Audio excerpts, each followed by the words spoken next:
तो उसमें क्या होता था पुराने समय में कि उस बैलेंस में गड़बड़ हो जाती थी, कुछ एरर होती थी। उस एरर को ख़त्म करने के लिए, ठीक करने के लिए, तो जो दुकान यानी कोई सौदागर, जैसे हम देखा करते किसान परिवार में जन्म होने के कारण, तो जो व्यापारी लोग आते थे, कोई गेहूं मोल लेते थे, कोई चने मोल लेते थे, कोई गुड़ खरीदता था, तो वहाँ तराजू से हमारे घर पर ही तोला करते थे। तो वो देखा करते थे पहले उस खाली तराजू को उठाकर कि उसमें कोई गड़बड़ तो नहीं है। उसमें गड़बड़ होती तो वो जैसे गुड़ तोल रहे हैं या गेहूं तोल रहे हैं, तो गेहूं से का 100 ग्राम, 200 ग्राम या 50 ग्राम, 20 ग्राम, जितनी भी एरर होती, उस गेहूं को उठा करके दूसरे पलड़े में डाल देते एक मुट्ठी, तो वह इकसार हो जाती। तब उसको उस जिस साइड में वो थोड़ी सी, उसको पासिंग बोला करते, जिधर वह पासिंग डाली है वो गेहूं 50 ग्राम डाले, उधर बट्टे रख दिया करते थे, बाट, और दूसरी तरफ से उसको कणक भर भर कर तोलते रहते थे। और वो पासिंग का कोई लेना, पासिंग की कोई गिनती नहीं थी। वो गेहूं तो वैसे उसी में छोड़ जाया करते थे, पड़े रहते थे। तो एक सतनाम की कमाई यदि मर्यादा में रहकर आप कर रहे हो, यानी गुरु मर्यादा में रहते हुए, जिन उनको लाभ मिलेगा, जो नाम प्राप्त कर चुके हैं और अपने गुरुदेव से कर चले गए हैं, छोड़ गए हैं दास को किसी भी दुर्भाग्यवश। अब वो बेशक नाम जपते रहे, सतनाम जपो, चाहे किसा जाप जपो, कितना मंत्र करो, रोज नित्य नेम करो, उनको कोई लाभ नहीं होगा, बिल्कुल नहीं होगा। जो मर्यादा में रहते हुए और सिमरन करते हैं, तो उसकी एक श्वास की कीमत होय होय। कहते हैं सतनाम का एक सिमरन एक तरफ रख दे और दूसरी तरफ 14 लोक चढ़ा दे, और 3 लोक तो पासिंग रख दे, यूजलेस, उसका कोई गिनती है को ना। यानी उस तो ना तुला तुलाया राम रंग होरी हो, तो भी उस एक श्वास के, यहाँ के 14 लोक, 21 ब्रह्मांड, इस एक ब्रह्मांड में 14 लोक हैं, और 3 लोक ये पृथ्वी लोक, स्वर्ग लोक और पाताल लोक, इनको तो कहते हैं, इनकी तो पासिंग समझो इनको। इतनी कीमत है एक सतनाम के श्वास द्वारा सिमरन की, यानी पूर्ण संत से प्राप्त करके। सतनाम पालड़े रंग होरी हो, 14 लोक चढ़ावे राम रंग होरी हो, 3 लोक पासंग धरे रंग होरी हो, तो ना तुले तुलाया राम रंग होरी हो। तो ऐसी कमाई आपकी अब करवाई जा रही है, और जिन 10-10, 15-15 वर्ष हो गए, अब आगे और भक्ति करते रहेंगे, वो पार हो जाएंगे। और जो बीच में डगमग हो गए और गुरुद्रोही हुए नहीं, वो उनको इतना लाभ अवश्य रहेगा कि लगातार हो सकता है इस कमाई से आप पहले इधर ब्रह्मा के जी के लोक में, विष्णु जी के लोक में, फिर शिव जी के लोक में, फिर गणेश के लोक में गण बनोगे, फिर दुर्गा के लोक में, और फिर ब्रह्म लोक में अपनी कमाई को बर्बाद करोगे। इतने ठाठ आपको, इतने चक्कर में पड़ जाओगे, आपको याद भी ना होगा कदे हम इसे दुखी थे। और जब आपके पुण्य अक्षीण हो जाएंगे, फिर आपको वापस यहाँ पटका जाएगा पृथ्वी पर। इस पृथ्वी लोक पर भी आपके उस इन पुण्यों के कारण कुछ मनुष्य जीवन लगातार 1, 2, 4, 10 फिर हो जाएंगे। यदि उन मनुष्य जीवनों में फिर परमात्मा नहीं आपको मिले, या कोई तत्वदर्शी संत उनका भेजा हुआ आपको नहीं मिला, तो आपका पूरी कमाई नष्ट होगी, बर्बाद होगी, व्यर्थ होगी। तो आप जिनको परमात्मा की चाह है, वो बचपन से ही चल पड़ते हैं, या फिर कुछ उम्र बढ़ जाती है तो थोड़ी सी चर्चा चलते ही हिमालय की तरफ बढ़ जाती है, तो वो पुण्यात्माएं कहीं ना कहीं परमात्मा की तरफ में तलाश में किसी संत पंथ के साथ जाकर जुड़ गए, क्योंकि वो पिछले जन्मों से मनुष्य जीवन प्राप्त करते हुए आ रहे हैं, और वो कभी कबीर परमेश्वर जी की शरण में रहे हैं। और जो आप सीधे दास के पास आ गए हो, आप उन प्राणियों से भी अत्यधिक पुण्यकर्मी प्राणी हो और परमात्मा के नाम की कमाई आप में उनसे अधिक है। अब वो उन नकली संतों के पास चले गए, वहां आरूढ़ होकर बैठ गए हैं, काल ने उनको वहां फंसा दिया। अब वो आए तो गए वापस, 2-4 साल में आएंगे, वर्ष में वापस आएंगे, लेकिन जब तक वो आएंगे तब तक तो आपकी भक्ति बहुत ज़्यादा बढ़ चुकी होगी, तो आप उनसे ज़्यादा पुण्यकर्मी हो। तो ये पुण्य आपको कौन से जन्म में आपने किया, तो कभी ना कभी आप परमेश्वर कबीर जी के साथ रहे हो, और उसी का ये जो है शुभ परिणाम आपको प्राप्त है कि आप परमेश्वर के चरणों में बहुत एडवांस आ चुके हो। और बाद में ये दुनिया उठ का आवेगी, पूरे गांव के गांव, पूरे टोल के टोल आओगे, ये जो दूसरे पंथा में फंस रहे बोली आत्मा, जब इनको ज्ञान होगा वो तेरा गजब हुई, मर गया हम तय। और जो राम कृष्ण की पूजा करते हैं, ब्रह्मा विष्णु महेश तक सीमित हुए बैठे हैं, इनको अजरो अमर मान रहे हैं, जबकि इनके गुणों में, इनकी जीवनी में लिखा है इतना नासवान है, ये खुद जन्म मृत्यु के अंदर है, ये मोक्ष नहीं दे सकते, इनका स्वयं भी मोक्ष नहीं है। वो परमात्मा कोई और है जो उसकी पूजा की विधि वो कौन है, कैसा है, वो ये दास के पास पूर्ण ज्ञान है। तो फिर वो फड़क के आवेंगे, एकदम फड़क के भागेंगे। नास्ट्रेदमस ने 450 वर्ष पहले लिखा है अपनी भविष्यवाणी में कि एक हिंदू संत होगा, वो ना क्रिश्चियन होगा, ना वो कोई मुस्लिम होगा, ना कोई और होगा, वो केवल हिंदू संत होगा, और उस देश का वासी होगा जिसके नाम पर कोई एक महासागर का नाम होगा, जैसे हिंद महासागर तो हिंदुस्तान में होगा। और वो फिर अपने धर्म के लोगों को, वो हिंदू होगा और अपने धर्म के व्यक्तियों को ऐसा तत्व ज्ञान समझाएगा कि वो सब हिंदू समाज एकदम ऐसे जागेगा जैसे कोई गहरी नींद से फड़क कर जागा हो, सपना सा टूटा हो, और उसकी शरण ग्रहण करके अपना कल्याण करवाएंगे। और भारतवर्ष पूरे विश्व पर कमांड करेगा।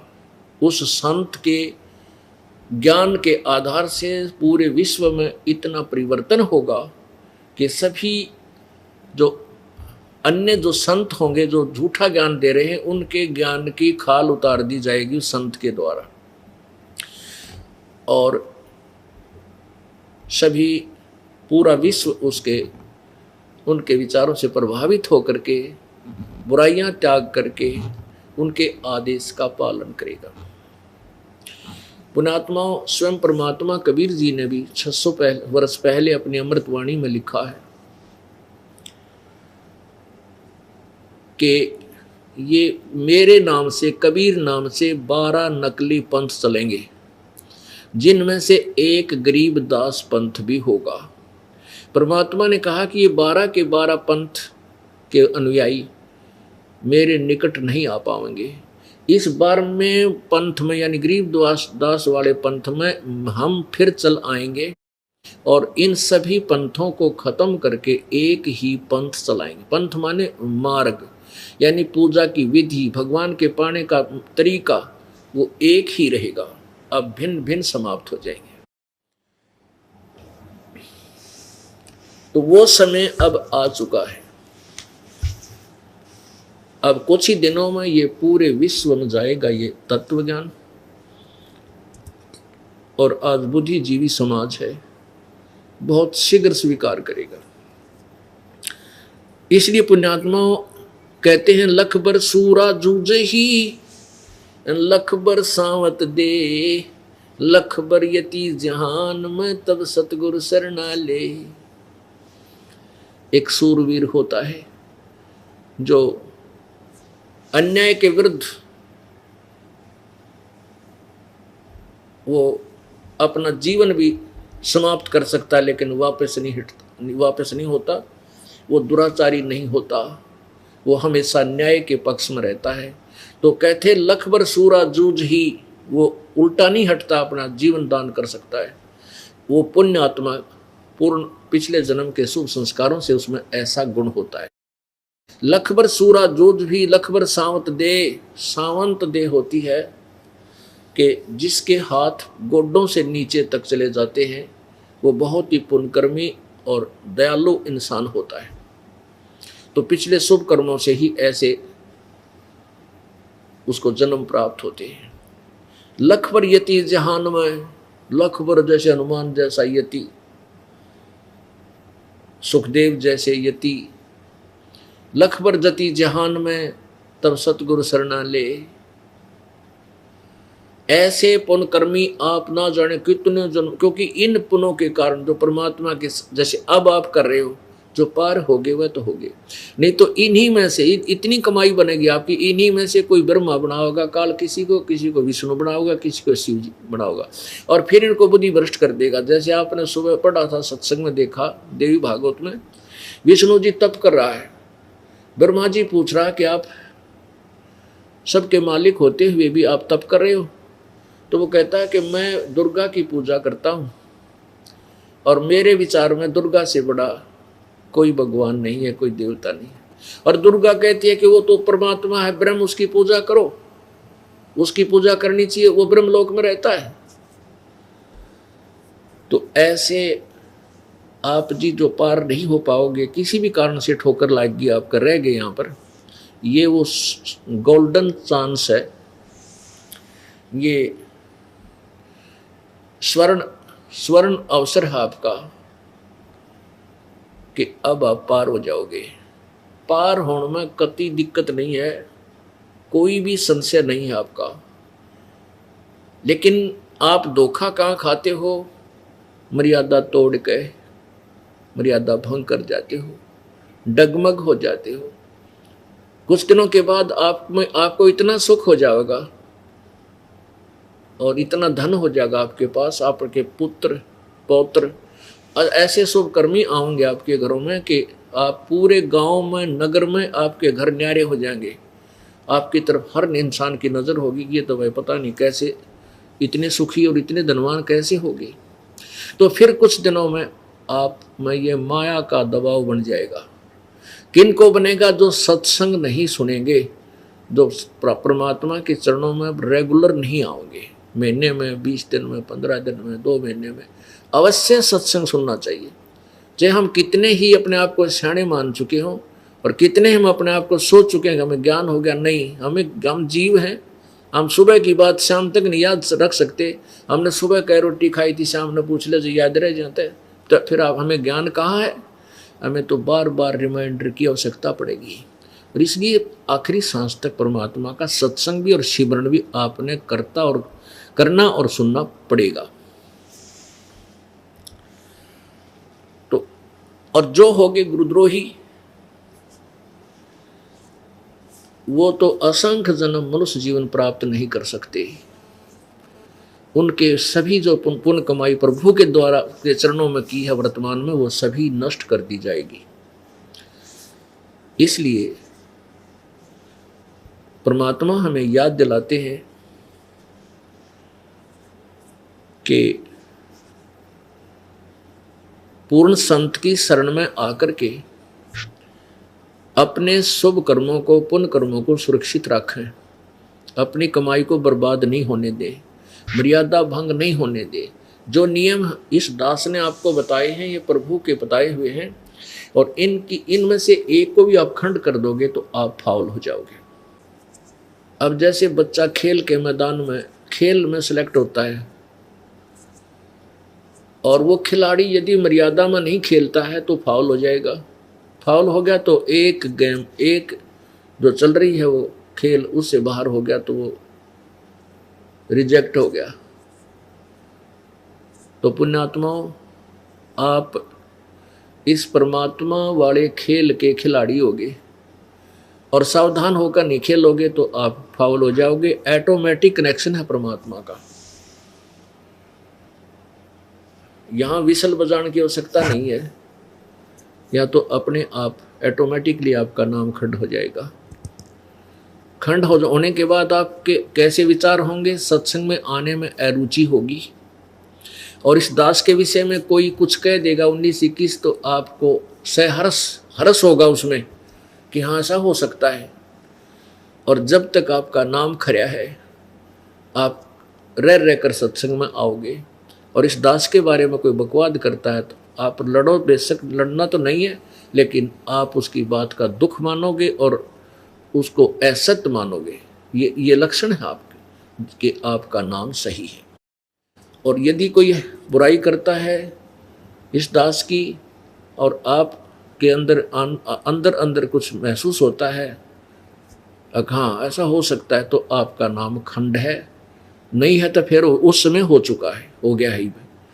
तो जैसे कहते हैं गुरु की निंदा सुने जो काना, ताको निश्चय नरक निदाना। अपने मुख निंदा जो कर ही, परिवार सहित नरक में पड़ी। गुरु की निंदा सुने जो काना, यानी कान से भी कोई गुरु जी की निंदा करे और आप सुन रहे हो। सुनने का तात्पर्य क्या है? जैसे कोई बुरा हमारे बारे में कितनी अफवाहें बकवाद फैलाई, और जो पुण्यकर्मी हमारे साथ सही तरीके से जुड़े हुए थे, जो हमारे हर चीज से परिचित थे कि यहाँ कोई ऐसी गलती नहीं है, तो वो निंदा सुनते थे, लोग कहते थे, लेकिन उनके हृदय में कभी ये नहीं आया कि ये सच्ची कह रहे हैं। और जिनके मन में न्यू आ गया कहाँ ऐसा हो, बस ऐसा ही था, तो बिल्कुल ठीक है, ऐसे ही होगा भी हो गया, तो उसने सुन ली। गुरु की निंदा सुने जो काना। अब सुनना तो देखो, कहने कोई कुछ भी कह के किसी का मुंह बंद थोड़ा ही कर सकते, लेकिन आपके मन में ये नहीं आया कि हमारे गुरुजी ऐसे, आपके मन में यह आया कि हमारे गुरुजी ऐसे नहीं है, ये वैसे ही जैसे शनिपात के बुखार में बिरडाया करे, दुनिया न्यू बिरडावे, वैसे कह रहे हैं। तो आपने सुन के भी नहीं सुनी, आपने वह निंदा सुनी नहीं, क्योंकि आपके अंदर नहीं गई। और आपने भी आमा मिला जी, आपके मन में आ गया, काम जरूर होगा भाई, तो आपने वह निंदा सुन ली। तो इसके लिए कहा कि गुरु की निंदा सुने जो काना, ताको निश्चय दर्क निदाना। अपने मुख निंदा जो कर ही, और अपने मुख से कह दे 19-21 गुरु सतगुरु के बारे में, ओए होए, परिवार सहित नरक में पड़ी, क्योंकि वो परिवार में बैठ कर बकवाद करेगा, तो अन्य जो मुखिया है घर का और परिवार के लोगों को कहे वहाँ ऐसा है, वहाँ ऐसा, मैंने ऐसा सुना है, वो ऐसा करते हैं, तो पूरे परिवार ने डब हो जाएगा, उस पूरे परिवार का दुश्मन बन जाएगा जिसने उपदेश ले रखा है। तो इस प्रकार हमने इन फाउल पॉइंटों से बच के रहना है। उसके लिए जो नए उपदेशी हैं उनसे प्रार्थना है कि हमने एक बुक बनाई है, भक्ति और भगवान, उसको प्राप्त करो। उसमें फाउल पॉइंट, शंका समाधान बहुत गहराई से दिया है। वो आपके पहले भी हमने छपवाई थी, तो अब उसके बाद अभी उसका नंबर आया, वो भी लेना।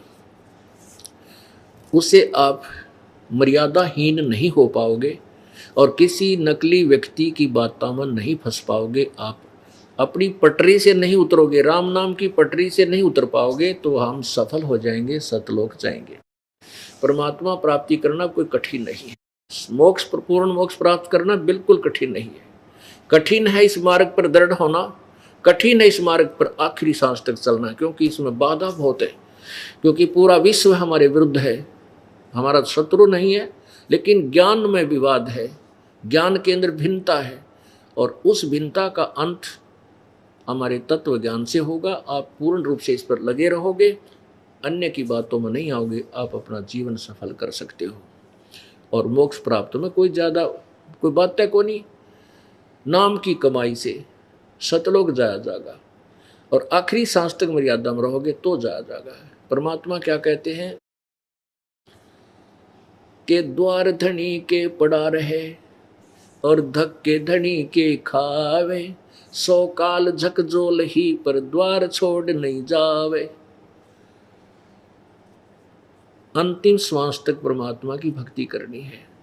राम नाम रटते रहो, राम नाम रटते रहो, जब तक घट में प्राण, कब हो तो दीन दयाल के भनक पड़ेगी कान। इस प्रकार हम परमात्मा प्राप्त करेंगे। आपका बहुत सौभाग्य है कि आपको अति शीघ्र प्रभु का मार्ग, सच्चा मार्ग मिल गया।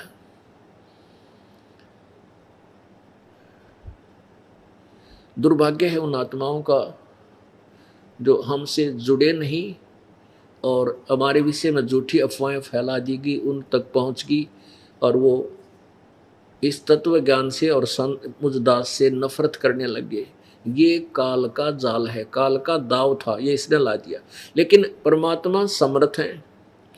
परमेश्वर कबीर जी की सभी आत्माएं हैं जो हमारा विरोध कर रहे हैं, वो भी हमारे बच्चे हैं, कबीर परमेश्वर के बालक हैं, आत्माएं हैं। वो काल प्रेरित होकर के भगवान से दूर होते जा रहे हैं।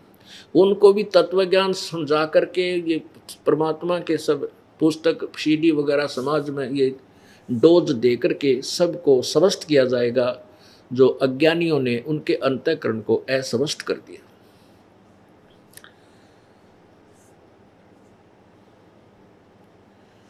अब सबसे पहले हमने ये विश्वास होना चाहिए कि जो साधना हम कर रहे हैं, हम जिस इष्ट की पूजा कर रहे हैं, वो इष्ट पूर्ण परमात्मा है, वो पूर्ण है।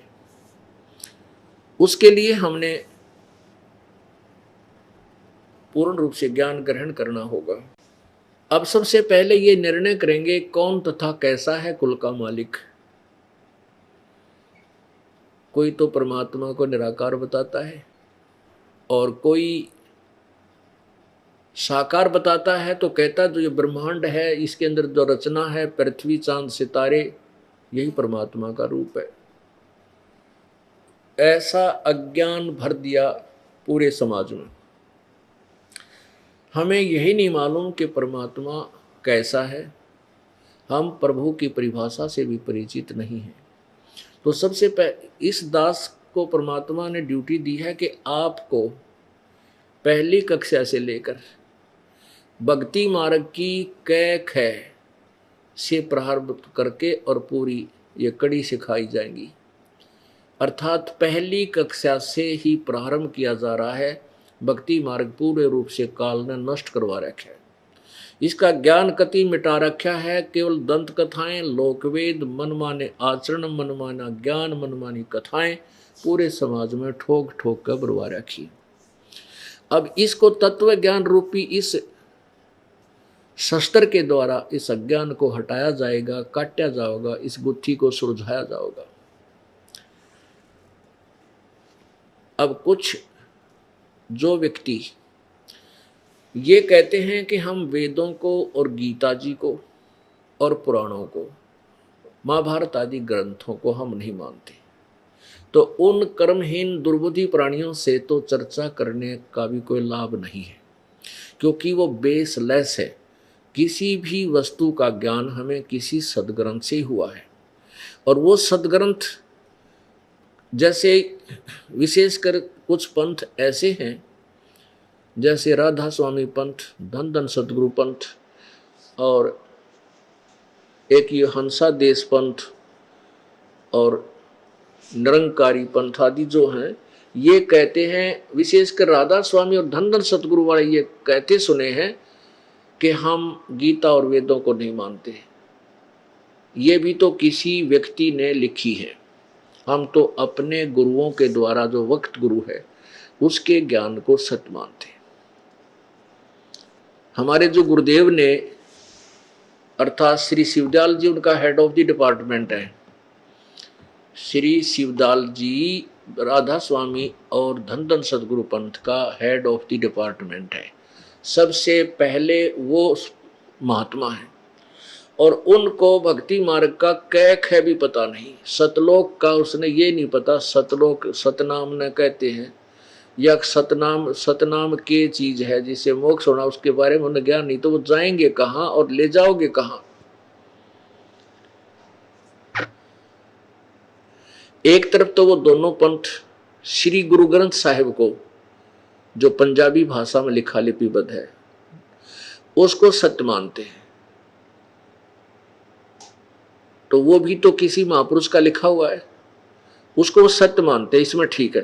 तो वही जो पहला महला की वाणी आदरणीय नानक साहेब जी द्वारा बोला गया, वो लिखा गई वो वाणी, वो पवित्र गीता जी पवित्र वेदों से और पवित्र पुराणों से मिलती है।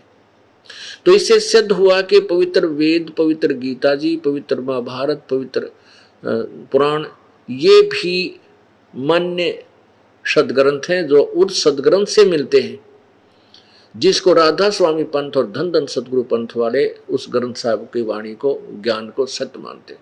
इति सिद्धम कि वेद और गीता सत्य है, लेकिन ये कंप्लीट ज्ञान नहीं है, ज्ञान इनकम्प्लीट है। जैसे मैट्रिक तक का सिलेबस की जो बुक होती है, पुस्तक है, वो गलत नहीं है, लेकिन वो कंप्लीट नहीं है, पूरी पढ़ाई नहीं है उनके अंदर।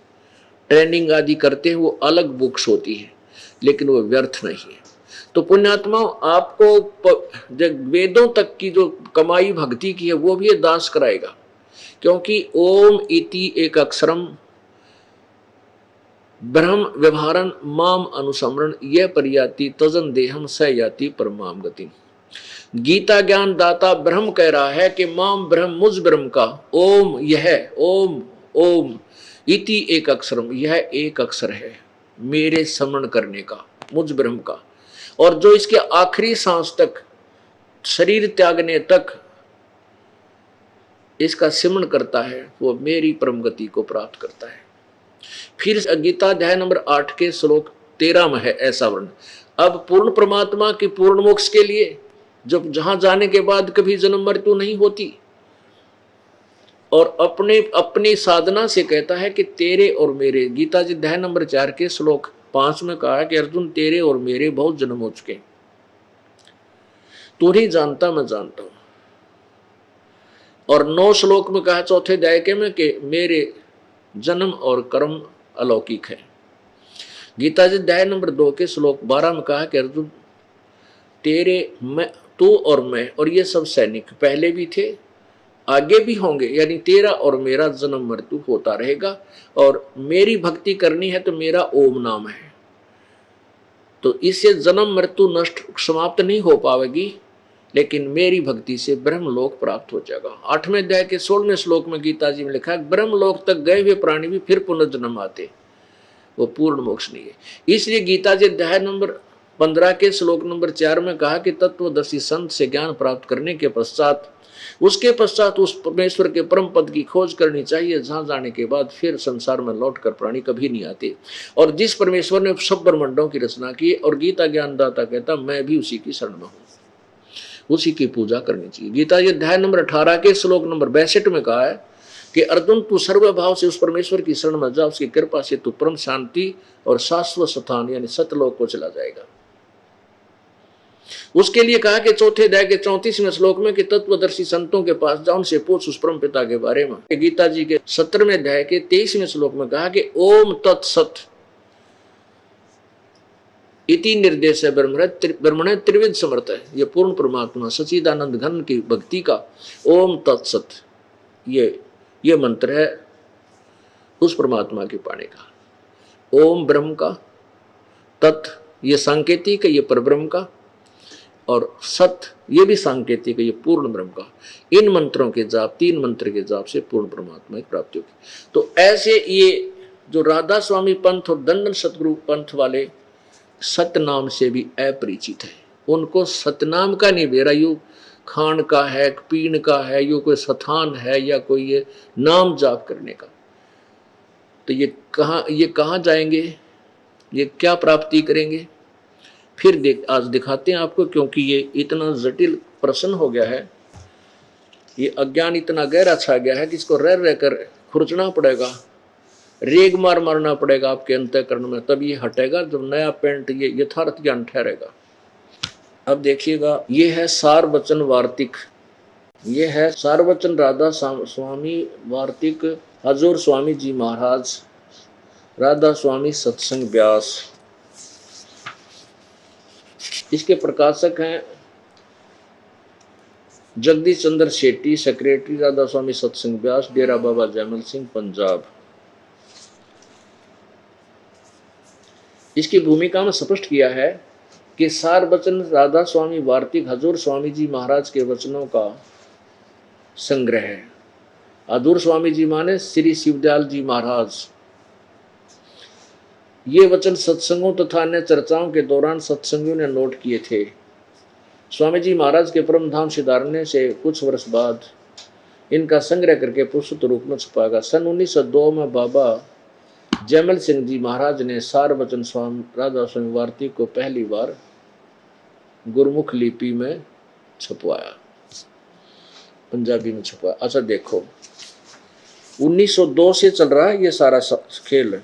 अब देखना, अब इसके यहाँ से देखियो, ये 14 नंबर पृष्ठ पे है, यहाँ से शुरू करते हैं। 3 नंबर वचन, जितने आचार्य महात्मा और अवतार और पैगंबर हर एक मजम हुए, वे सब अपने अभ्यास से जो जोर से अंतर में तरफ मुकाम असली के चले, पर सब के सब धूर स्थान तक नहीं पहुँचे।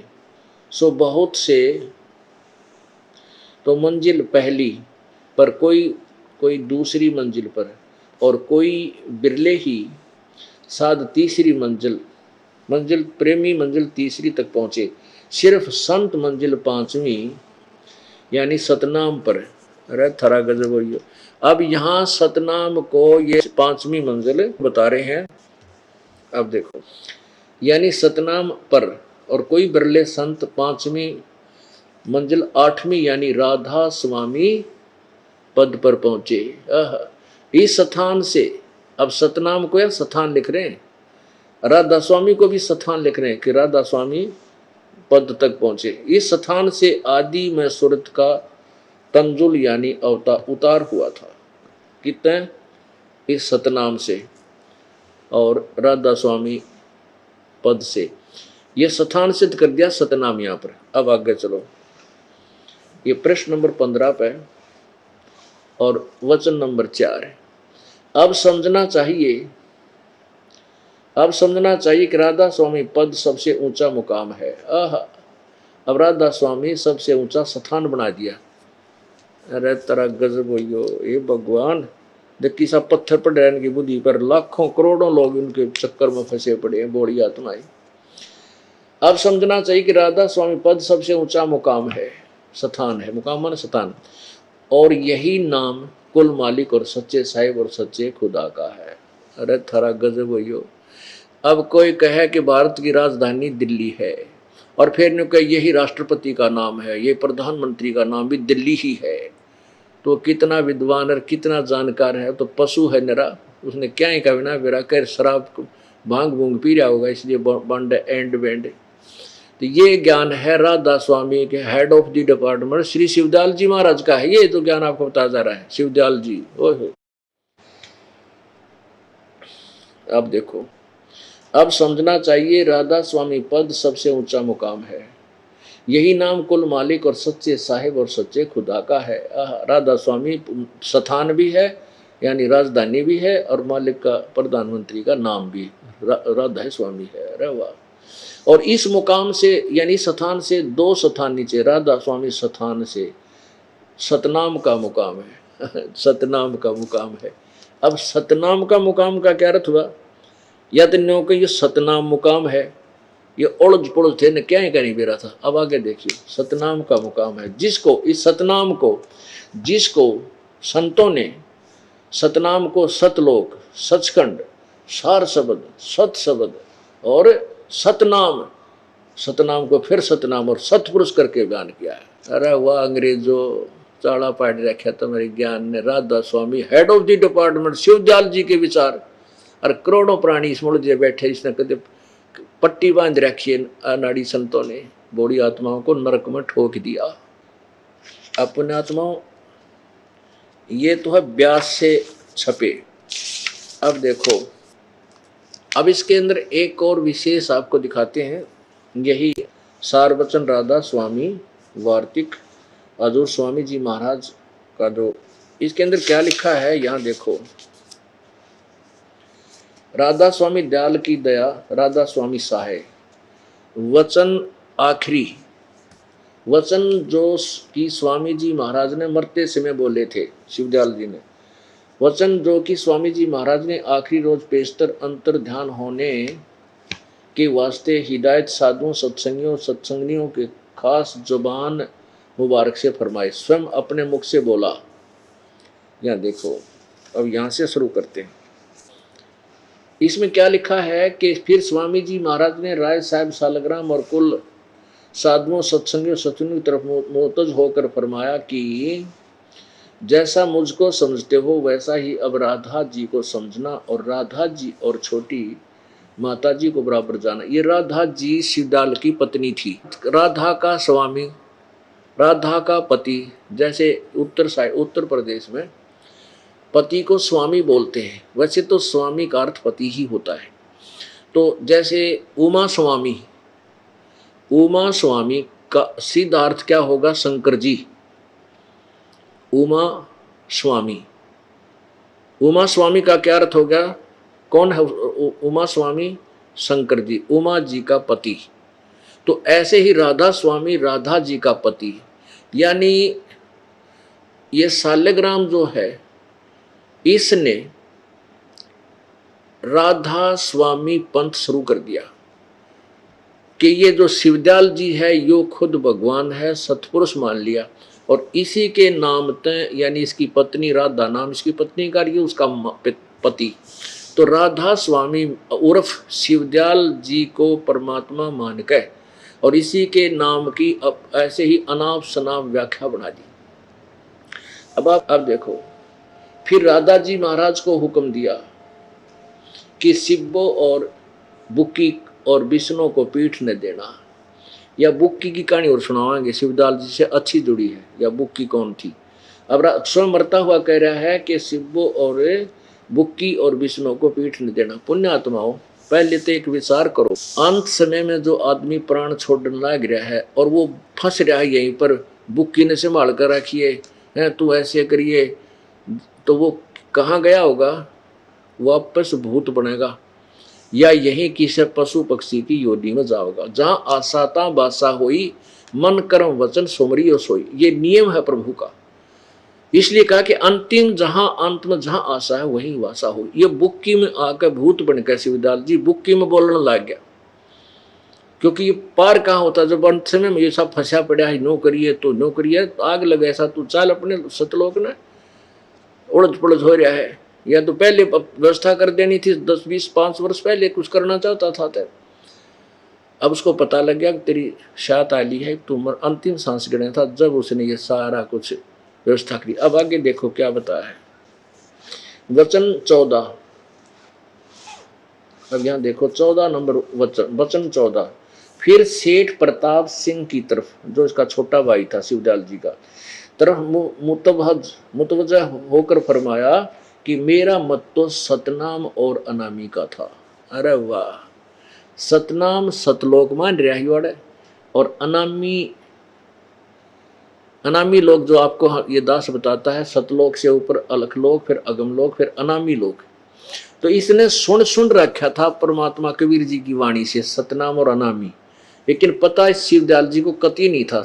मेरा तो मत सतनाम और अनामी का था। यहाँ सतनाम को सतलोक सथान बता रहा है, और राधा स्वामी मत सालग्राम का चलाया हुआ है, इसको भी चलने देना, और सत्संग जारी रहे, और सत्संग आगे से बढ़कर होगा। अब पुण्यात्माओं, अब ये मरते हुए क्या कह रहे हैं शिवदयाल जी, मेरा पंथ नहीं है ये राधा स्वामी पंथ, ये सालग्राम ने सुना, ये राय साहब जो राय साहब सालग्राम इसने चला दिया, लेकिन मेरा मत नहीं। तो पहले तो ये यहीं से कट हो गया, जो इनका हेड ऑफ द डिपार्टमेंट तो क्या है, जो मेरा पंथ को ना, ये राधा स्वामी कह के बौड़े हो गए, तो वहीं से यो चौड़ चपट हो लिया। यदि थोड़ा बहुत मानते भाई कुछ है, वैसे तो श्री शिवदयाल जी को ABC का ज्ञान नहीं, उआ बाई बक रहा है, बोल रहा है, तो अन्य को क्या होगा। अब देखो, ये राधा उसकी पत्नी थी, ये आपको दिखाते हैं, बहुत स्थानों पर यह प्रमाण है कि राधा उसकी पत्नी थी। अब आपको स्वामी जी महाराज कहाँ गए पहले ये दिखाते हैं, उसके बाद ये स्वामी शिवदयाल जी जिसको राधा स्वामी पंथ का हेड ऑफ द डिपार्टमेंट माना जाता है, उसी के शिष्य ये सालग्राम थे। और सालग्राम ने शिवदयाल जी को भगवान मान लिया। राधा स्वामी जैसे उमा स्वामी, तो शिवदयाल के नाम तो युडारापन चला दिया। अब देखो, पहले इसी में देख लेते हैं और थोड़ा क्लियर करते हैं कि स्वामी जी जब अंत समय में शिवो और बुक्की का चिंता कर रहा था तो कहाँ गया होगा? वो बुक्की में भूत बन गया, भूत बनकर प्रेत बनकर बुक्की में ही आ गया अपनी शिष्या में। और फिर वहां से ये सालग्राम जिसने राधा स्वामी पंथ चलाया, वो उस भूत पर आदेश लेकर और फिर अपना कोई काम करता था। ये देखिएगा जीवन चरित्र हजूर राधा स्वामी दयाल की दया, राधा स्वामी साहेब, जीवन चरित्र स्वामी जी महाराज, लेखक लाला प्रताप सिंह सेठ उर्फ चाचा जी साहेब, प्रकाशक राधा स्वामी ट्रस्ट, स्वामी बाग आगरा, सर्वाधिकार सुरक्षित, प्रकाशक द्वारा सुरक्षित। 17वीं बार 5000, सन 2006 ईस्वी में, मूल्य 15 रुपये। राधा स्वामी ट्रस्ट, राधा स्वामी बाग आगरा, मुद्रक अर्पण प्रिंटरी, राधा स्वामी चैम्बर्स, बालेज रोड, आनंद। फोन नंबर इतने। ये हैं वो कुल धनी, परम धनी और शिवदयाल जी, परम पुरुष पूर्ण धनी हजूर स्वामी जी महाराज। अब यहाँ देखो 78 पृष्ठ पे जीवन चरित्र राधा स्वामी जी महाराज, न स्वामी जी महाराज। अब बुक्की जी का जो कि शिवो जी की छोटी बहन थी, थोड़ा सा हाल लिखा जाता है। यह शिवो जी के कुछ अरसे बाद स्वामी जी महाराज के चरणों में आई थी। जब इन्होंने कुछ दिन सत्संग किया और वचन स्वामी जी महाराज के सुने और वे वचन हृदय में समा गए, तब इनके प्रेम की हालत अजीब थी कि जब स्वामी जी महाराज वचन या अर्थ पोथियों का करते, तब इनकी आंखें सुर्ख अंगारा सी हो जाती थी और आंसू बराबर टपकते रहते थे और बहुत देर तक यानी घंटों उन वचनों का नशा बना रहता था। और फिर जब स्वामी जी महाराज कथा से फुर्सत पाकर हुक्का पीते थे, जय हो, ये हुक्के की कसर हो रही थी पारों में। पुण्यात्माओं कहते हैं, अमल आहारी आत्मा कभू ना पावे पार। हुक्का यानी ये तंबाकू सेवन करना इस मानव शरीर के लिए सबसे ज्यादा पापदायक है और भक्ति मार्ग में सबसे ज्यादा बाधक है, और जिसको शिवदयाल जी प्रयोग करते थे, सहर्ष करते थे। कथा से फुर्सत पाकर हुक्का पीते थे या अभ्यास का रस लेते थे या कथा कहने को बैठते थे, तो बुक्की जी महाराज के चरणों का अंगूठा मुंह में रखे हुए घंटों चरणामृत का रस लेती रहती थी। और जब कोई मत्था टेकने के वास्ते हटाना चाहता था तो वे चरण नहीं छोड़ना चाहती थी। तब मत्था टेकने वाले से कह दिया जाता था कि तुम दूसरे चरण पर मत्था टेक लो और उस प्यासी को मत हटाओ। और वह बयान किया करती थी कि मुझे इसमें ऐसा रस आता है कि जैसे कोई दूध पीता है। इनके भजन का यह हाल था कि 8 घंटे 9 घंटे रोज भजन किया करती थी और इनको स्वामी जी महाराज के दर्शनों का पूरा आधार हो गया था और सूरत भी ऊंचे देश में पहुंचती थी। जब स्वामी जी महाराज अंतर्ध्यान हुए तब बुक्की जी की यह कैफियत हुई कि कई दिन रात बेहोश पड़ी रहती थी और 2 दिन हाजिर हजूरी जरूरी यानी फ्रेश भी नहीं होती थी, गिरफा करने नहीं जाती थी और सूरत स्वामी जी महाराज के चरणों में लगी रहती थी। करीब 1.5 महीने तक ये हालत रही। सबको खौफ हुआ कि शायद इनकी देह छूट जाए। तब स्वामी जी महाराज ने इनको दर्शन दिए और फरमाया कि जिस तरह तुम सेवा पेशतर किया करती थी उसी तरह से करो। और फिर उसी रोज से बुक्की जी भोग भी तैयार करती थी और अपने मेरे पन्नी गली के मकान पर पहले दस्तूर के माफिक पलंग बिछाती और हुक्का भरती थी। आहा, और वह पलंग अभी तक बिछा रहता है। गरज की जिस तरह से की पेशतर सेवा किया करती थी पहले जब वो जीवा था, उसी तरह से कुल काम करने लगी और स्वामी जी महाराज उनको ध्यान में के समय प्रगट दर्शन देते थे और कुल सेवा उसी तरह कबूल फरमाते थे जैसा कि अंतर्ध्यान होने से पेशतर करते थे।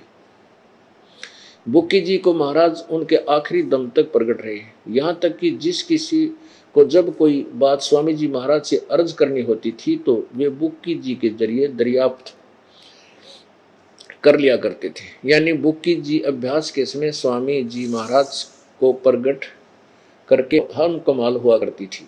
इस नियाजमंद को भी जब कभी भीड़ के समय यानी कोई आपत्ति आ जाती, उस समय घबराहट होती थी तो किसी तरह से अकल काम नहीं देती थी, तब बुक्की जी के जरिए से स्वामी जी महाराज का हुक्म लिया करता था और जैसा हुक्म होता था उसी के मुवाफिक बंदा कारबंद होता था। और इसी तरह जब पर राय साहब यूसालेग्राम ने भी मौज की थी, बुक्की जी के जरिए से 2-4 बार हुक्म हासिल किए थे। अरे वाह, जय हो। अच्छा, इब थारा कनेक्शन तो भगवान तो होया कोई ना, उस बुक्की का हो गया है। और बुक्की में वो कौन बोला था, वो शिवजाल जी भूत बन गया और प्रेत बनकर इस बुक्की में आकर बोलने लग गया। अब कहते हैं ये लेखक बोल रहा प्रताप सिंह जी, जो शिवजाल जी का छोटा भाई था, ये कहता कि मेरे ऊपर कोई आपत्ति आ जाती थी तो बुक्की का आगे अर्ज करते थे तो उसमें वो शिवदयाल जी प्रगट होकर बोलिया करते थे और जो आदेश उनका होता मैं उसी तरह करता था। और सालेग्राम भी नहीं करता था जिसने राधा स्वामी पंथ चलाया। अरे भले आदमियों, एक भक्त ने बताया कि जी मेरा चाचा राधा स्वामी पंथ से 30 साल लगभग जुड़ा रहा और कई घंटे बैठकर साधना करता था। शाम ने 2-2 घंटे सुबह शाम।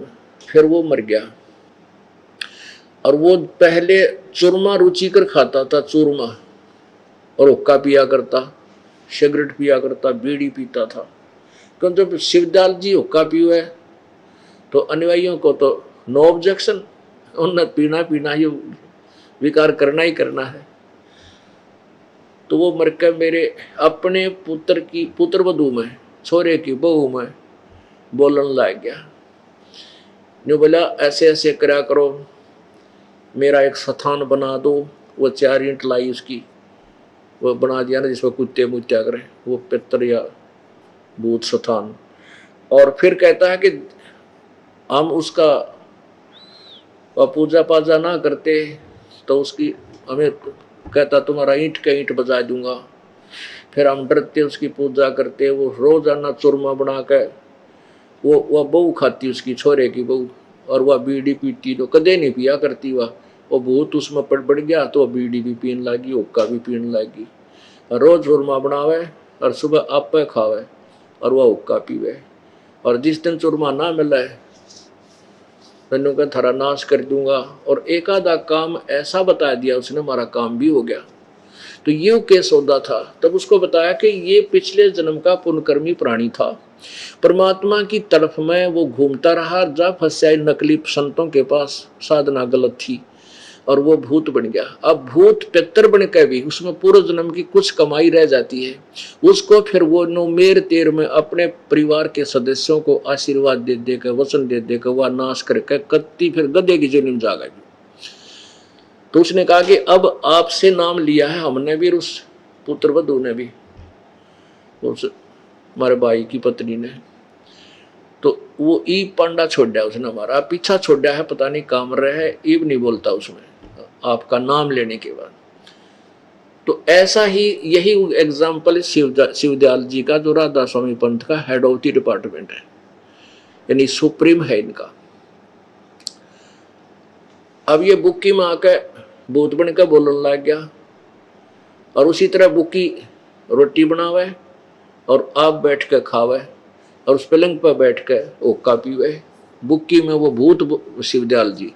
तो पुण्यात्माओं, ऐसे ये कहते हैं कि हम नहीं मानते गीता और वेदों को, हमारे तो जो वक्त गुरु ने ज्ञान दिया वो अनमोल वचन है। ये अनमोल वचन सुन ले, इनके सिर का बेराना पैर का है। कोई किसी ने जिंदगी में कदे कार नहीं देखी हो और जिसने कदे शहर नहीं देखा हो, पेट्रोल नहीं देखा हो, और वो कितने जंगल में बैठ कर जंगली लोगों में प्रधान पाक रहा हो, मैं शहर जाता हूँ, वहाँ कार में घूमता हूँ, ड्राइवर चला, सुन रखी किसी तरह। फिर उसे कोई पूछे कि ड्राइवर कैसा है, कार किसे कहते हैं, पेट्रोल किसे कहते हैं, सड़क किसे कहते हैं, तो उत्तर देवे कि पेट्रोल भी कार को कहते हैं कार को पेट्रोल कहते हैं, सड़क भी कार को कहते हैं, ड्राइवर भी कार को ही कहते हैं, शहर भी कार को ही कहते हैं, तेरा शर कहते हैं। अरे थरा गजब हुई। ऐसे ये शिवदाल जी के अनमोल वचन हैं कि अभी आपने सुने, अब फिर दिखा दो एक बार, क्योंकि नपट त्याना मन जी साहब है, आनंद आवर तरह गजब हुई हो। कितने दुनिया बर्बाद कर दे नकली लोग करके, नाश करके भक्तों के जीवनों का। अच्छा ये तो आपने सुना था ब्यास वाले, अब इनका और दिखाते हैं आगरा वालों की यही वार्तिक। सारवचन राधा स्वामी नसर यानी वार्तिक, सारवचन राधा स्वामी नसर यानी वार्तिक, जिसको परम पुरुष पूर्ण धनी स्वामी जी महाराज ने जुबान मुबारक से फरमाया और जो बाई इज्जत राधा स्वामी ट्रस्ट द्वारा छापा गया। अब देखो इसके मुद्रक हैं दी कोरोनेशन प्रेस, छिल्ली रोड, छिल्ली ईंट रोड, आगरा। फोन नंबर ये है। इसके पृष्ठ नंबर 2 पे, ये आगरा वालों का, पहले आपको व्यास वालों का पढ़ा था। यहाँ देखिए, सिर्फ काम इतना है कि इंसान यानी मनुष्य अपनी सूरत यानी रूह को उसके खजाने और निकास यानी मुकाम सतनाम, मुकाम सतनाम यानी सतनाम स्थान और राधा स्वामी पहुंचे। ये दोनों स्थान हो गए यहाँ पर, राधा स्वामी और सतनाम को इन्होंने दोनों को मुकाम बताया है। पहुंचावे, जब तक यह नहीं होगा तब तक खुशी और रंज और जिस कदर दुख और सुख दुनिया के हैं उनसे छूटना नहीं हो सकता। ये 1 नंबर वचन में ये कहा है। अब 3 नंबर वचन में, जितने आचार्य और महात्मा और अवतार पैगंबर हर एक मजहब में हुए थे, वे सब अपने अभ्यास के जोर से अंतर्मुख में तरफ मुकाम असली चले, पर सब के सब धुर स्थान नहीं पहुंच सके। बहुत से तो मंजिल पहली पर और कोई दूसरी मंजिल पर, और कोई बिरला साध और प्रेमी मंजिल तीसरी तक पहुंचे। सिर्फ संत मंजिल 5वीं यानी सतनाम पर पहुंचे। 5वीं मंजिल, मंजिल माने स्थान, ये 5वीं मंजिल सतनाम पर पहुंचे। और कोई बिरले मंजिल 8वीं यानी राधा स्वामी पंथ, 8वीं पर यानी राधा स्वामी पद तक पहुंचे। 8वीं मंजिल राधा स्वामी, जबकि राधा स्वामी शिवदयाल जी है। इसी स्थान से आदि सूरत का तंजुल यानी अवतार हुआ। अब देखो 4 नंबर में, अब समझना चाहिए कि राधा स्वामी पद सबसे ऊंचा मुकाम है और यही नाम, राधा स्वामी सबसे ऊंचा मुकाम यानी स्थान है, राधा स्वामी स्थान है, और यही नाम कुल मालिक और सच्चे साहिब और सच्चे खुदा का है। अरे वाह। और इस मुकाम यानी राधा स्वामी स्थान से 2 स्थान नीचे सतनाम का मुकाम है। कोई सिर पैर है इसका। और जिसको सतनाम को, जिसको संतों ने सतलोक, इस सतनाम को सतलोक, सचखंड, सार शब्द और सतशब्द और सतनाम और सतपुरुष करके बयान किया है। अरे तेरा गजब हो, हे भगवान। आगे और देखिए इनकी के कसूती देख। अब ये 4 वचन ही चल रहा है प्रश्न नंबर 5 पे। इसी में आगे चल के इन्होंने के बकवाद करी है। देखो, राधा स्वामी पद को अकय और अनामी भी कहते हैं, क्योंकि यही पद अपार और अनंत और अनादि है, और बाकी के सब मुकाम इसी से प्रगट पैदा हुए हैं, और सच्चा मलकाना इसी स्थान जिसको सच्चा मलकान जिसको स्थान भी नहीं कह सकते, इसी को कहते हैं। बोले इनका कोई सर पैर हुआ। यहाँ कहते हैं राधा स्वामी पद को अकय और अनाम भी कहते हैं।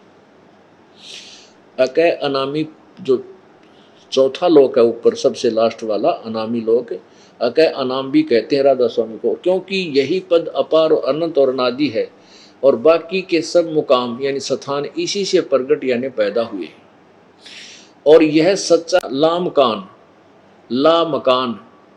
यह सच्चा ला मकान जिसको स्थान भी नहीं कह सकते इसी को कहते हैं, इसको स्थान भी नहीं कह सकते इसी को कहते भी हैं। बताओ इसका कोई सर पैर है? आप 20 बार पढ़ के इसका अर्थ निकाल दिए, कहना क्या चाहते हैं।